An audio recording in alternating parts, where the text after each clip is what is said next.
Students, आज हम discuss करेंगे कि लॉ ऑफ कंजर्वेशन ऑफ मास जो था उसको कैसे वेरीफाई किया। ठीक है, इसके लिए आपकी बुक में एक्टिविटी 3.1 गिवन है।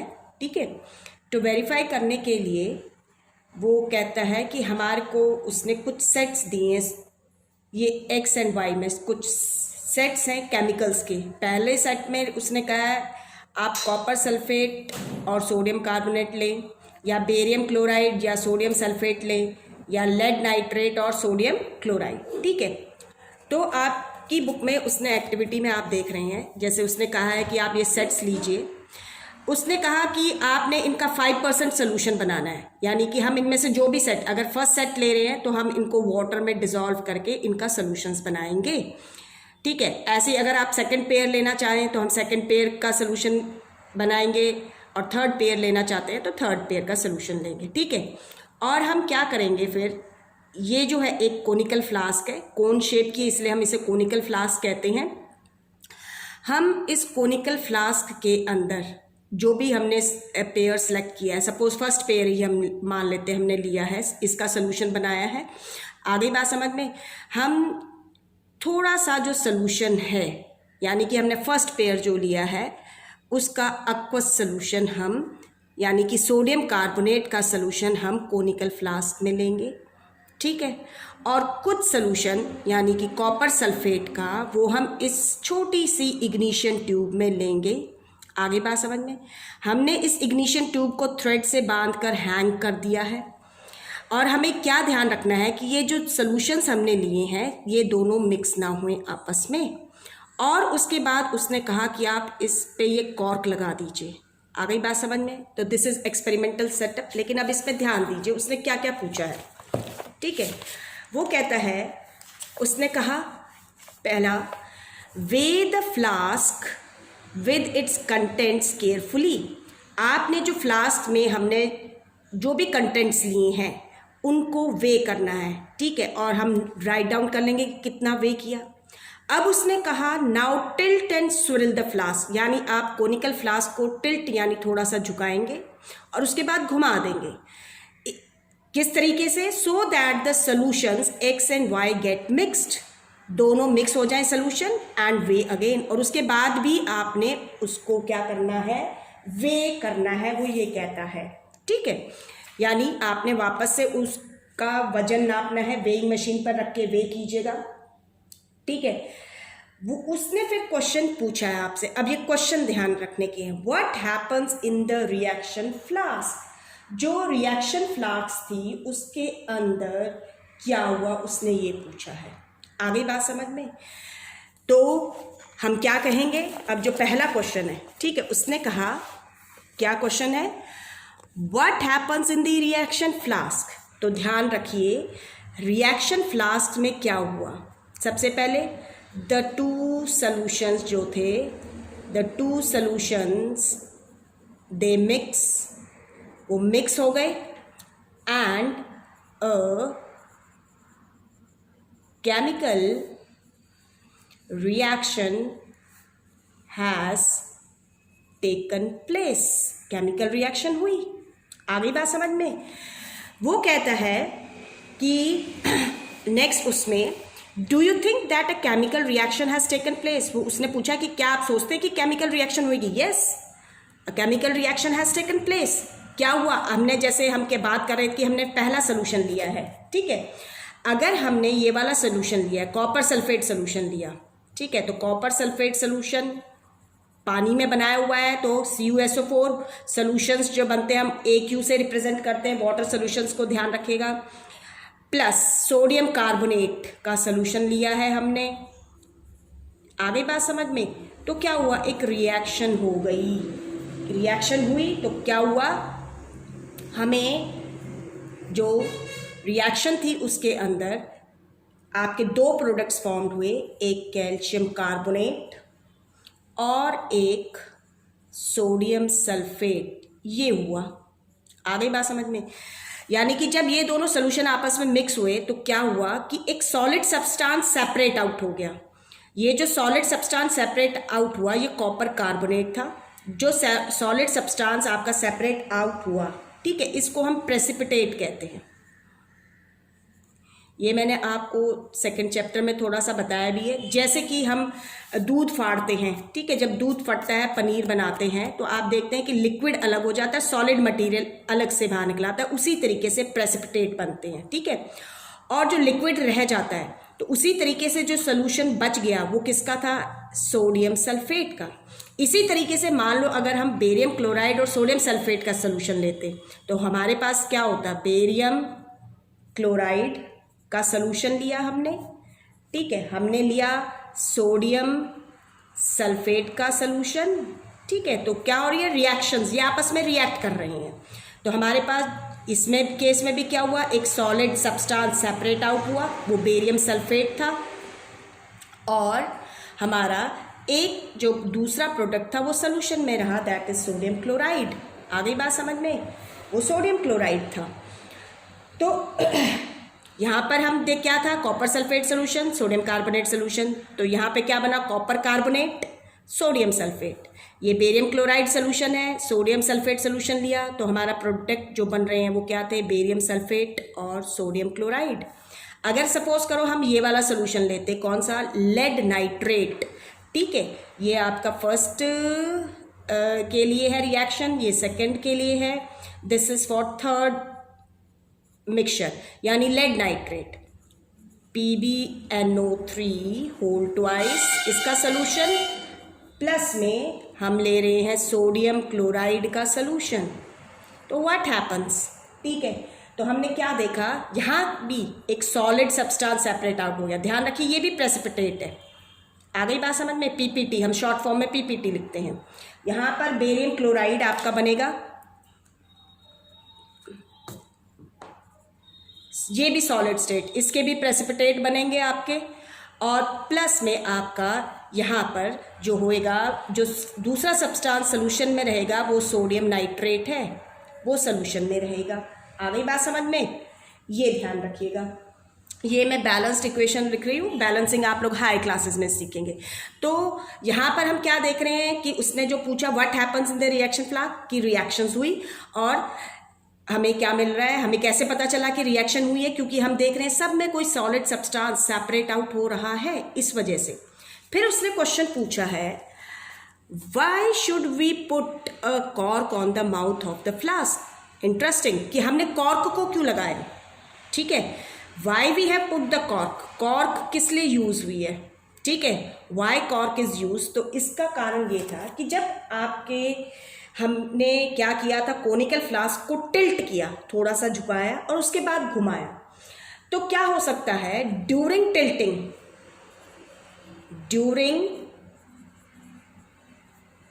टिल्टिंग द सॉल्यूशन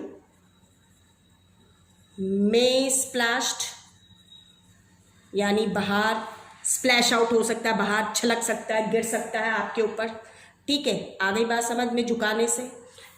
और क्या हो सकता है कि आपकी, क्योंकि जब दो सॉल्यूशंस मिक्स होंगे तो हो सकता है कोई गैशियस प्रोडक्ट, सम गैशियस प्रोडक्ट, आ गई बात समझ में, फॉर्म्ड हो सकता है। आ गई बात समझ में, जो क्या हो सकता है, जो गैशियस प्रोडक्ट फॉर्म्ड आउट होएगा वो एस्केप आउट हो सकता है, बाहर निकल सकता है, ठीक है। तो हम कॉर्क किस लिए लगा रहे थे, so that the solution while tilting may not splash out, बाहर ना गिरे, and if any gaseous product और any volatile substance is formed due to mixing, कोई भी वोलाटाइल सब्सटेंस जो बना है वो एस्केप आउट ना होए, इसलिए हम कोनिकल फ्लास्क को कॉर्क लगा के क्या कर रहे हैं, एयर टाइट कर रहे हैं। आ गई बात समझ में। हाँ, ये कॉर्क लगाने का कारण ये भी है कि some gases may not enter the conical flask, क्योंकि आपकी गैसेस हो सकता है रिएक्ट कर जाए किसी आपके सोल्यूशन के साथ, ठीक है। उसके बाद उसने क्वेश्चन पुट डाउन किया है, does the mass of the flask and it contents change. हमने शुरू में वे किया, उसके बाद वे किया, जब मिक्स हो जाते हैं तो वी फाइंड दैट, हम क्या देखेंगे, जो मास था, ठीक है, the mass of the flask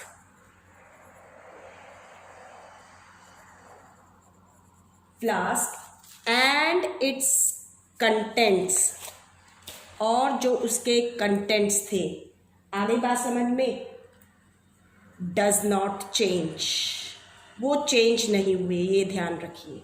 आगे बात समझ में, यानी कि जो मास था that is mass remains constant, जो मास था वो क्या रहा, कांस्टेंट, वो कांस्टेंट था। आगे बात समझ में, ठीक है। मास जो था वो कांस्टेंट था, यानी कि कोई भी लॉस नहीं हुआ, देयर इज नो लॉस और गेन इन मास, ठीक है, ड्यूरिंग, कब, during the chemical reaction, chemical reaction के दौरान।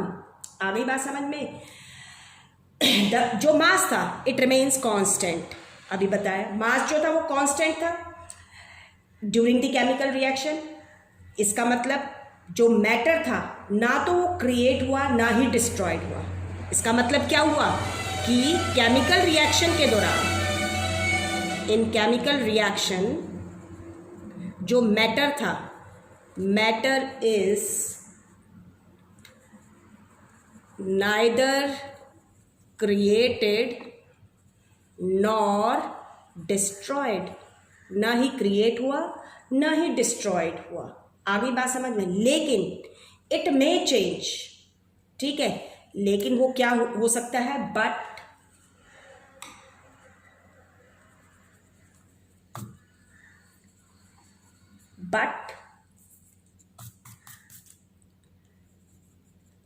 it may change, but it may change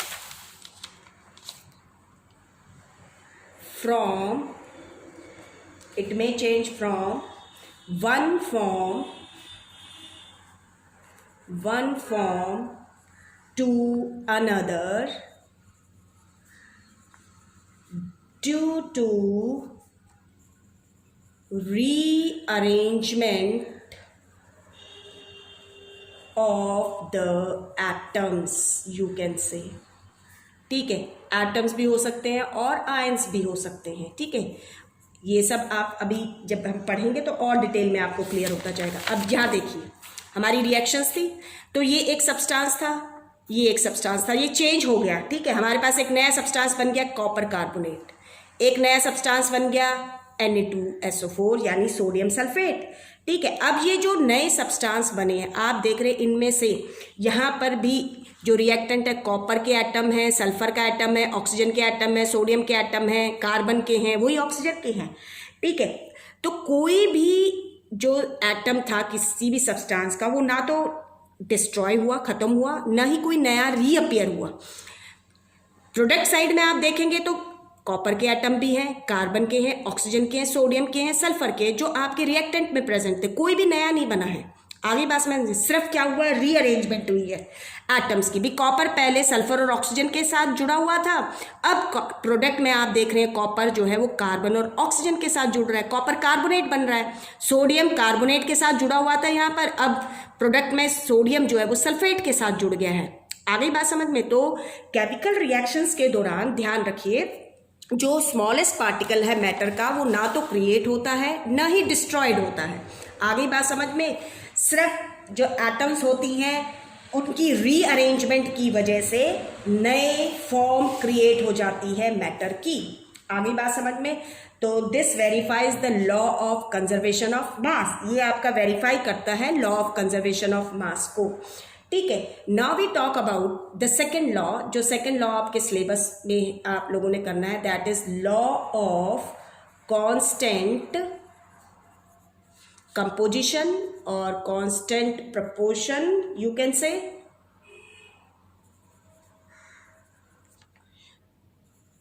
और लॉ ऑफ कांस्टेंट प्रपोर्शन और कॉम्बिनेशन, ठीक है। इस लॉ को हम लॉ ऑफ डेफिनेट प्रपोर्शन भी कहते हैं, ठीक है। And this law was given by Joseph Louis Proust. आगे बात समझ में।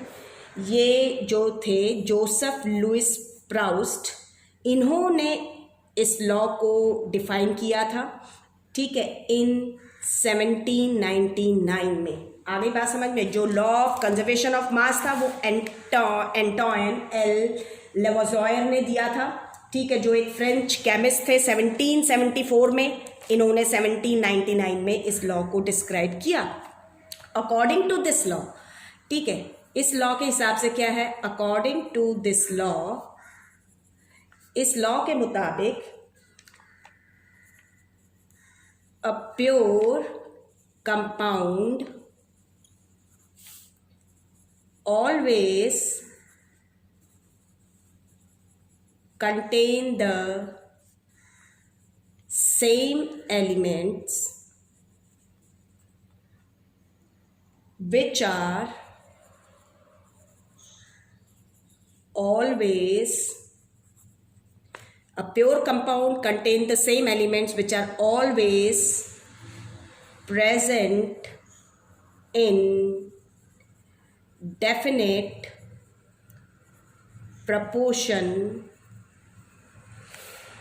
by mass independent of its source। ठीक है, कहने का मतलब ये है कि during the formation of A compound, ठीक है, ये लॉ क्या कहता है कि जब कंपाउंड्स बनते हैं, during the formation of a compound, जब कंपाउंड बनते हैं। अब कंपाउंड कब बनते हैं, जब आपके दो डिफरेंट काइंड्स के, कम से कम दो डिफरेंट काइंड्स के एटम्स जब कंबाइन करते हैं, ठीक है, लेकिन कैसे, डेफिनेट रेशियो में। तो during the formation of A compound क्या है, जो एलिमेंट्स होते हैं, the elements combine in fixed ratio by mass. आगे बात समझ में। यानी कि जो केमिकल कंपोजिशन है किसी भी कंपाउंड का वो डेफिनेट होता है, ठीक है, केमिकल कंपोजिशन जो है of a compound is definite, वो डेफिनेट है। आगे बात समझ में, उसमें कोई चेंज नहीं होएगा। इसको एग्जाम्पल से समझते हैं। फॉर एग्जाम्पल मैं बात करती हूँ किसकी, प्योर वाटर की। आगे बात समझ में। तो प्योर वाटर जो होता है, remember it always have constant composition, ठीक है, क्या है इसका, have constant composition of hydrogen and oxygen. लेकिन उससे पहले क्या कहा था मैंने कि जो कंपाउंड होता है pure compound, it all contains the same elements, उसमें सेम एलिमेंट होते हैं। यानी जब हम प्योर वाटर की बात करते हैं, ठीक है, सेम एलिमेंट होंगे, डेफिनेट प्रोपोर्शन में रहेंगे, इंडिपेंडेंट ऑफ इट सोर्स। हम प्योर वाटर की बात कर रहे हैं। अब ये प्योर वाटर, इसका सोर्स मान लीजिए कुछ भी है, चाहे सी है, चाहे रिवर है, चाहे पॉन्ड है, चाहे लेक है, चाहे ये वाटर आपका प्योर वाटर जो आप कह रहे इंडिया का है या यूरोप का है या एशिया का है, कहीं का भी है मान लीजिए, या इंग्लैंड का है मान लो, या अफ्रीका का है, कहीं से भी आप इस वाटर को लाओ। आ गई बात समझ में। या it is prepared in laboratory. आ गई बात समझ में।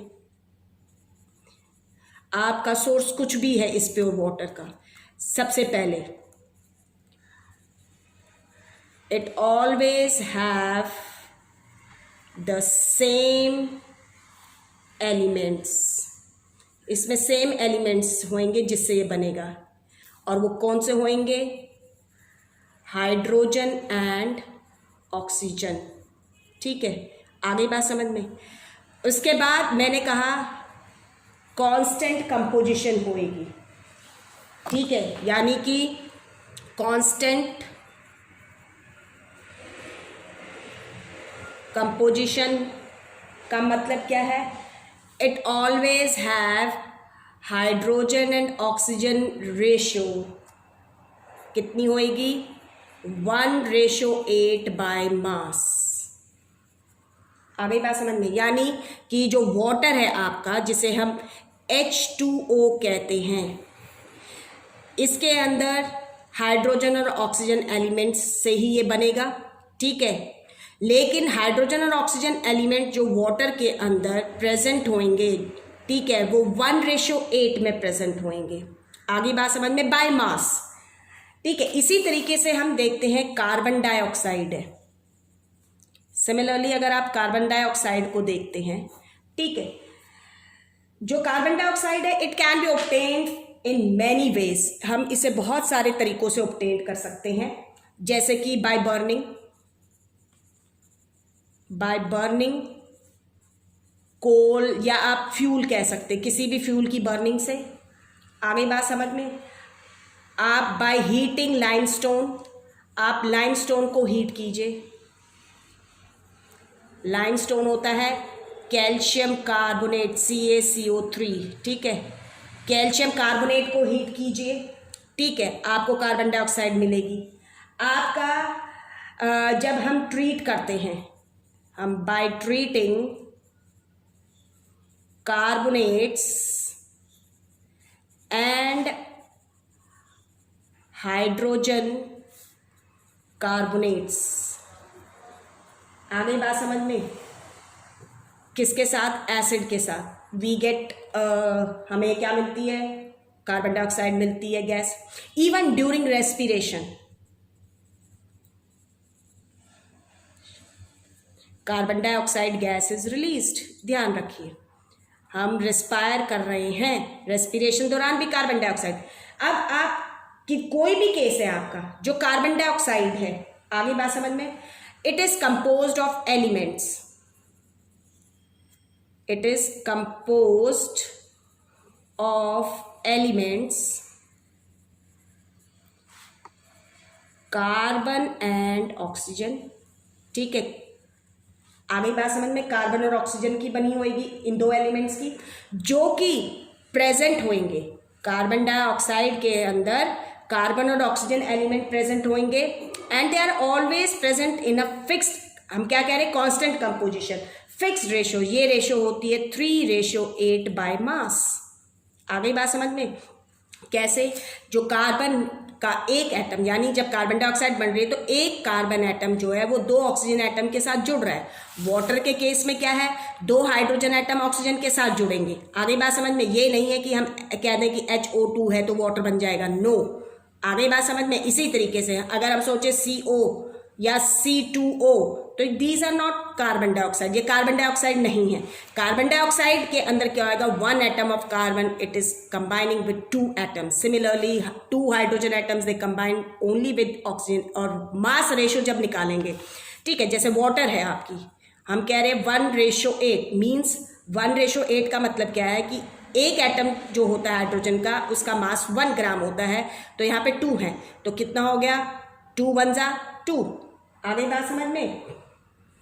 और जब हम ऑक्सीजन की लेते हैं तो एक ऑक्सीजन एटम का मास 16 होता है, 2 1 जा 2 8 जा, तो कितनी रेशो आ गई? 1:8 बाय मास आई है। ऐसे ही कार्बन डाइऑक्साइड है, कार्बन डाइऑक्साइड के अंदर एक कार्बन एटम का जो मास होता है दैट इज 12, और एक ऑक्सीजन एटम 16, तो 2 कितने हो गए? 32, 12:32, ये 4 3 जा 12, 4 8 जा 3:8 बाय मास, यही बताया गया है, ठीक है। ये जो लॉ होता है, अब इस लॉ की हेल्प से ये ध्यान रखिए, this law is helpful, this law is helpful in calculating the percentage of various elements, ठीक है, present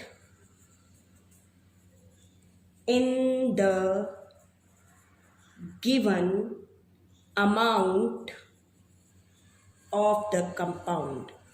आ गई बात समझ में? ये लॉ हेल्पफुल होता है कि कोई भी गिवन अमाउंट है हमारे पास किसी भी कंपाउंड का, उसमें जितने भी एलिमेंट प्रेजेंट है उनकी परसेंटेज क्या है, वी कैन फाइंड आउट, हम इसको फाइंड आउट कर सकते हैं। तो this is all about the 2 laws. ये 2 लॉज थे जो लॉ ऑफ केमिकल कॉम्बिनेशन आपके सिलेबस में थे। अदर 3 लॉज जो है वो आप हायर क्लासेस में पढ़ेंगे। अब ये लॉ ऑफ केमिकल कॉम्बिनेशंस जो थे आपके, ये हमने देखे, लेकिन इनकी अभी भी साइंटिस्ट में जो प्रॉब्लम थी वो क्या थी कि अप्रोप्रिएट एक्सप्लेनेशन जो था वो अभी भी प्रॉब्लम में था। ठीक है, अब इसको हम आगे इस प्रॉब्लम को कैसे सॉर्ट आउट किया उसको डेल्टॉन एटॉमिक थ्योरी में देखेंगे, आगे बात समझ में। और कल हम इसके आगे कुछ न्यूमेरिकल्स देखेंगे जो लॉ ऑफ केमिकल कॉम्बिनेशन पर बेस्ड हैं।